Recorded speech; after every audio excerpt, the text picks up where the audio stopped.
जाल है सर, ये हर कोई जाना चाहे। अपार आईडी के बारे में तो पता ही नहीं लोगों को। देखो, जो अपार आईडी है इसको समझने के लिए आपको समझनी पड़ेगी नई शिक्षा नीति। जो इन्होंने नई एजुकेशन पॉलिसी बनाई, उस एजुकेशन पॉलिसी में एक टाइम मेंशन किया हुआ है कि हर बच्चे को इम्यूनाइजेशन देना, हर बच्चे को इम्यूनाइज करना, उसको इंजेक्शंस लगाना, ये स्कूल और कॉलेज निर्धारित करेगा। ओके। उसका रिकॉर्ड रखने के लिए अपार आईडी बनाई जा रही है और माँ बाप को यह बताया जा रहा है कि इसमें आपके बच्चे के सारे भविष्य के डॉक्यूमेंट रखे जाएंगे। ओके। देखो, डॉक्यूमेंट आपके घर में रखे हैं तो डॉक्यूमेंट आप मालिक हो। बिल्कुल। डॉक्यूमेंट अगर ऑनलाइन रखे हैं तो बिल गेट्स मालिक है, तो जब चाहे आपका अकाउंट फ्रीज कर सकता है। किस नाम पे फ्रीज कर सकता है? पहले नहीं किया गया, उन्होंने बोला बैंक में नहीं जा सकते अगर वैक्सीन नहीं लगवाई होगी तो। अब उन्होंने कहा राशन नहीं मिलेगा, तनख्वाह नहीं मिलेगी। ट्रायल था, ट्रायल था ये। अगली बार जब आपका बच्चा सरकार के हिसाब से गुलामी को स्वीकार नहीं करेगा, अकाउंट फ्रीज कर दो, आपका डिजी लॉकर फ्रीज कर दो, डॉक्यूमेंट ही नहीं है आपके पास। डॉक्यूमेंट का मालिक, अच्छा देखो और बात है, रजिस्ट्री आपके पास है तो मालिक कौन है जमीन के? जिसके पास रजिस्ट्री है वही ना। बिल्कुल। तो आपके जो कागज हैं वो जिसके पास है, मालिक कौन है? वही मालिक है। वही मालिक, आपका भी मालिक वही, आपके कागजों का मालिक। तो हमारे माइंड को प्रोग्राम किया जा रहा है, पहले आपके माइंड को ये प्रोग्राम किया जा रहा है कि कागज के बिना जिंदगी नहीं होती। अब एकम दीक्षा और अमित का बेटा है, जब कोई बर्थ सर्टिफिकेट वाला आएगा, ये बात उसको कौन बताएगा? कौन बताएगा बताना? वो डिजिटल चीज नहीं, जब वो डेट ऑफ बर्थ सर्टिफिकेट बनाने वाला आएगा, जब डॉक्टर पूछेगा बाप का नाम क्या है, हम बताएंगे। आप बताओगे। माँ का नाम क्या है, आप बताओगे। बच्चे का नाम क्या रखना है, आप बताओगे। जब सारी बातें आपसे पूछ करके ही लिखनी है तो फिर उनका सर्टिफिकेट क्यों चलेगा भाई? ये भी बात सही है सर। हर सारा कुछ तो आप ही बताते हो ना। मेरा नाम ये है तो तुम कागज पे लिखवा के ले लो। हर बार हम बताते हैं तो हर बार मेरे से लिखवा के ले लो ना। किसी रिसेप्शन पे भी जाते हैं, किसी छोटी मोटी जगह पे, वहीं पे भी हम ही बताते हैं। तो इसका मतलब मेरा सेल्फ डिक्लेरेशन काफी होना चाहिए। किसी और का बनाया हुआ कागज मुझे डिक्लेयर करेगा कि मैं किसका बेटा और किसका बाप हूं? बिल्कुल। ये तो कितनी वाहियात बात है। और आपको यकीन दिला दिया कि ये कागज देना जरूरी है। ये जरूरी है यार। मैं आदमी पैदा हो गया, कागज कोई हो या ना हो उससे क्या फर्क पड़ता है? मेरी एग्जिस्टेंस तो है यार। मैं भूखा हूं और आप मानते हो कि इतने करोड़ लोग भूखे हैं, उनको अनाज देने के लिए आपको किसी कागज की आवश्यकता क्यों है भाई? बिल्कुल। रोटी देने के लिए आपको पता है कि वो भूखा है, और फिर गांव में आप उस कागज पर तो भरोसा कर रहे हो, आप उस अंगूठे पर तो भरोसा कर रहे हो, गांव के सरपंच पर भरोसा नहीं कर रहे हो, गांव में उसके पड़ोसी पर भरोसा नहीं कर रहे हो। कितना बड़ा प्रोपेगेंडा है, समझ नहीं पा रहे। आपको आयुष्मान कार्ड किस लिए दिया गया? क्योंकि आयुष्मान कार्ड के जरिए आपको बताया गया कि 5 लाख रुपए तक का खर्चा जो है, ये तो अपार आईडी का है।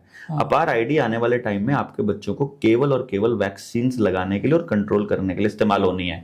उससे ना कोई डॉक्यूमेंट का लेना देना है, ना कोई उससे किसी नौकरी का कोई लेना देना है, ना कोई जॉब एप्लीकेशन का कोई लेना देना है। आधार वो तो एक बैक में है बस। खाली आधार शुरू में बना था, जैसे किसी को नहीं पता था इसका क्या किस लिए है, अब पता लग रहा है। आज हर चीज कनेक्ट हो गई आधार से। आपका पैन उससे कनेक्ट है ना? आपकी और वो तब भी बोलते थे जमीन, आपकी हेल्थ, सब कुछ आपकी गाड़ी के कागज, बैंक के कागज, ITR, पैन नंबर, आपका पेट्रोल का, आपका क्रेडिट कार्ड, आपका बिजली का बिल, पानी का बिल, रसोई गैस का बिल का कॉपी, जितना सब कुछ, प्रॉपर्टी आईडी, फैमिली आईडी सब जुड़ गई।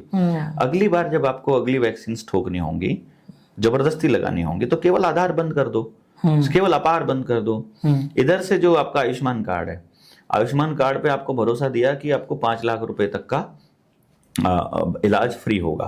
आप जाओ किसी अस्पताल में, प्राइवेट अस्पताल में, आपको अगर पथरी हो जाए या कोई दूसरी चीज हो जाए, बाहर पथरी का इलाज 300-500 रुपए की दवाई में हो जाएगा, 1000 रुपए में हो जाएगा। वहां आपका 3 लाख का बिल बना देंगे वो, और 2 दिन फालतू रह गए तो 5 लाख के देंगे, पूरे हो गए, अब बाकी का। हमारे ऐसे आयुर्वेदिक डॉक्टर हैं सर हरियाणा में, तो 100-200 रुपए की दवाई में ठीक कर देते हैं। अरे फ्री भी देने वाले बहुत लोग बैठे हैं, ठीक है, लेकिन वो तो फ्री में नहीं करते हैं। प्राइवेट वाले तो 2 लाख 3 लाख का बिल बनाते ही बनाते हैं।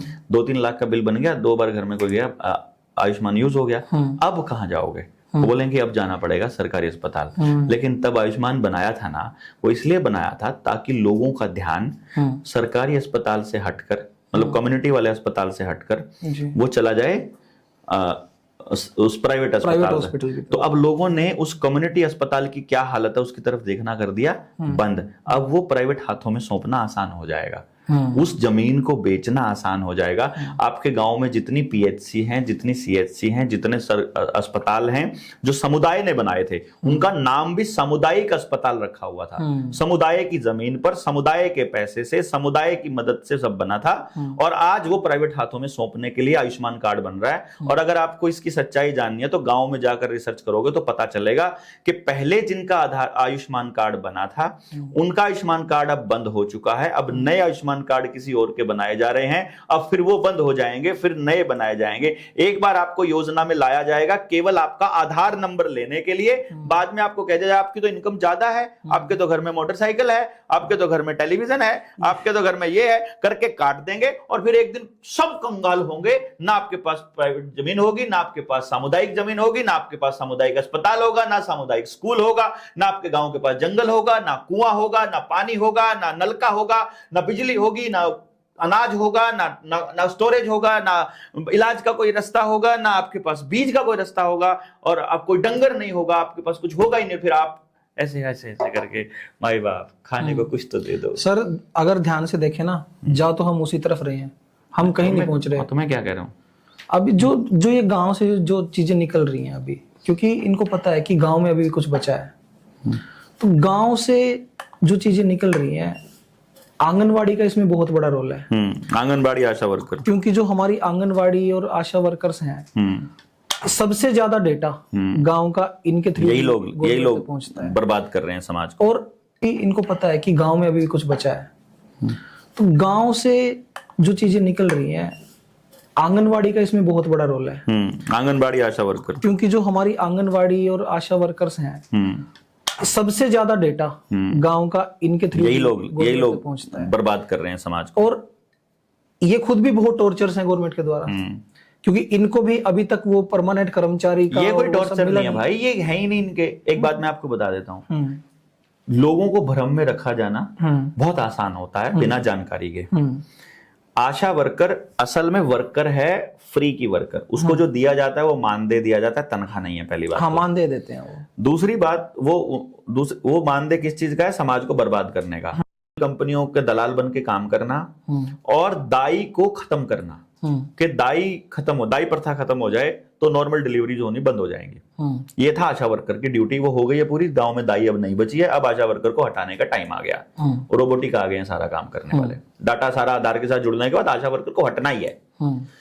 आंगनबाड़ी वर्कर का है, आपको मालूम है आंगनबाड़ी क्या नाम है? आंगनबाड़ी का आंगनबाड़ी ही सुना है सर अभी तक। ICDS program, integrated child development program scheme. Okay, ठीक है ना, स्कीम S, हाँ, ICDS, integrated child development scheme. ये स्कीम कहां से चली है? नहीं पता ना? नहीं, यूनाइटेड नेशन से। ओके, फंडिंग कौन करता है? Rockefeller foundation. वेटिकन में जुड़ते हैं सारे, वहीं से जुड़ते हैं। क्यों दिया है? डेटा लेना है। डेटा क्यों लेना है? बच्चे के पैदा होते ही आधार कार्ड बनने का मतलब आपने अपने बच्चे को डेट ऑफ बर्थ सर्टिफिकेट बनने का मतलब है, डेट ऑफ बर्थ सर्टिफिकेट का मतलब ही आपने उसको वहां बेच दिया है। क्योंकि अब यहां आते हैं यूनिवर्सल लॉ पे। ये धरती किसी की बाप की है क्या? नहीं सर, किसी की नहीं है। तो रजिस्ट्री करने का अधिकार तहसीलदार को किसने दिया? ये सारे नियम कानून तो हमने ही बनाए हैं सर। नहीं, हमने नहीं बनाए ना, ये उन्होंने बनाए हैं। इसलिए बोल रहा हूं मैं, ये हमने नहीं बनाए। मानव सभ्यता जो आई है, इंसानों ने बनाए। इंसानों ने नहीं बनाए, उन्होंने बनाए। वो इंसान नहीं, शैतान के। हाँ, वो क्या कह रहे हैं? देखो, नियम, प्राकृतिक नियम क्या कहता है? प्राकृतिक नियम ये कहता है कि मान लेते हैं इस धरती पर हम 5 लोग ही पैदा हुए, पहली बार धरती पर अवतरित हुए या पैदा हुए या जैसे मर्जी हम पैदा हो गए। तो अब 5 लोग, अब हम कहेंगे ये धरती हमारी है, तो धरती के मालिक कितने हो गए? 5। ठीक है। बाय चांस छठा आदमी और हो गया, तो धरती के मालिक कितने हो गए? वो 6। तो हमारा हिस्सा कटके, सबका हिस्सा कटके उसके पास जाएगा। बिल्कुल।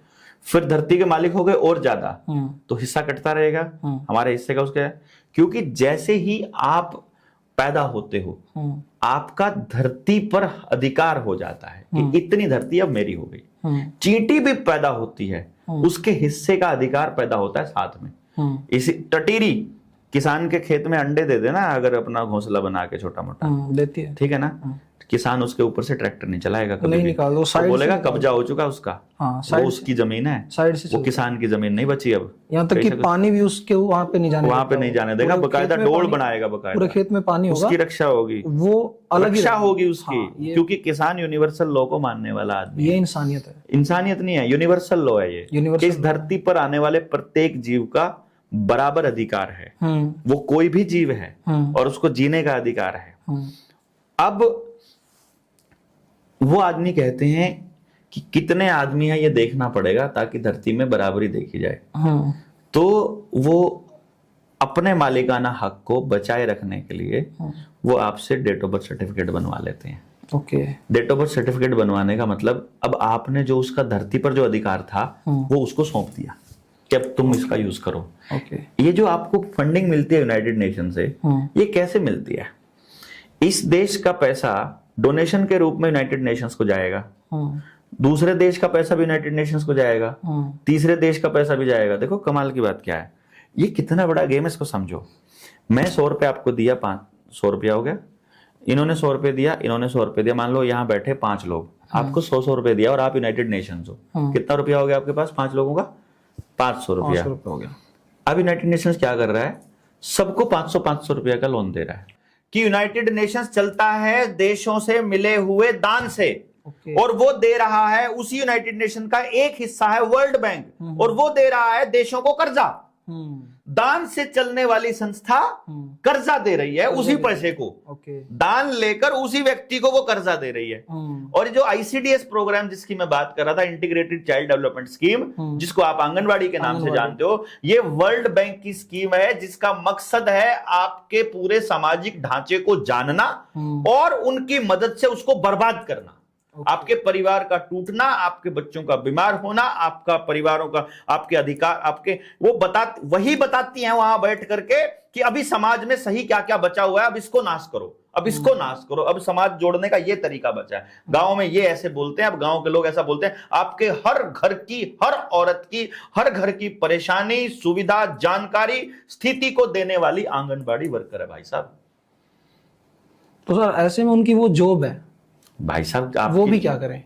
मेरी भी तो जॉब थी, मैंने तो छोड़ दी जब देखा कि बच्चों को बर्बाद करवा रहे हैं मेरे से, अगर गांव को बिकवा रहे हैं। फर्स्ट ऑफ ऑल तो उनको खुद ही नहीं पता ना सर, ये बस ये है असली लाइन, फिर यहीं आती है समझ, है ना? समझ नहीं है, उनको नहीं पता वो कर क्या रही हैं, उनके लिए वो जॉब है, बट उनसे करवाया क्या जा रहा है बैकएंड पे? आंगनवाड़ी वर्कर्स को नहीं पता, आशा वर्कर्स को नहीं पता। इन्होंने हेल्थ के लिए वो लोग खड़े किए जिन्होंने हेल्थ के बारे में कभी पढ़ा नहीं, कभी कुछ नहीं पता। बस अब इससे ज्यादा और मैं क्या बताऊं? और उनकी जो एज है हाँ 50 प्लस भी है, 40 प्लस भी है, क्या वो अब सीख पाएंगे हेल्थ के बारे में उतना? नहीं भाई, मैं कह तो रहा हूं ना, ये आपको हेल्दी रखने के लिए है ही नहीं। जब कर्जा आपकी सुविधा के लिए नहीं, आपको बंधक बनाने के लिए दिया जाता है। अस्पताल आपको स्वस्थ रखने के लिए नहीं, बीमार रखने के लिए हैं। मास्टर आपको पढ़ाने के लिए नहीं, गलत पढ़ाने के लिए हैं। ओके, शिक्षा, ठीक है। न्याय जो है, पुलिस आपकी रक्षा के लिए नहीं, आपको पेलने के लिए है। न्यायालय, वकील आपका आपकी तरह से जरा, आप जो बताते हो न्यायालय में कभी वकील उस हिसाब से करता है बहस? नहीं, वो अपने अकॉर्डिंग, इसका मतलब वो आपको उलझाए रखने के लिए है, उनका अलग पैटर्न, अलग पैटर्न है। जज भी आपको न्याय के लिए नहीं, फैसलों के लिए जाने जाते हैं। राजनीति में आपके विचार सुनने के लिए नहीं, आपकी बात के हिसाब से चलने के लिए नहीं, अपने अधिकार थोपने के, अपने निर्णय थोपने के लिए है। और धर्म आपको धर्म पर चलाने के लिए नहीं, धर्म की दुकानें आपको असल में अधर्मी बनाने के लिए, अधर्मी बनाने। ये पूरा गेम प्लान, पूरा स्ट्रक्चर इस तरह से चला हुआ है। धर्म को तो कभी पढ़ाया ही नहीं गया, शिक्षा तो कभी बताई ही नहीं गई, शरीर के बारे में पता नहीं है और हेल्थ पढ़ाने लग जाते हैं। सर जो नास्तिक लोग हैं ना, जैसे हमारे एक राइटर हैं, स्क्रिप्ट राइटर हैं, धर्म का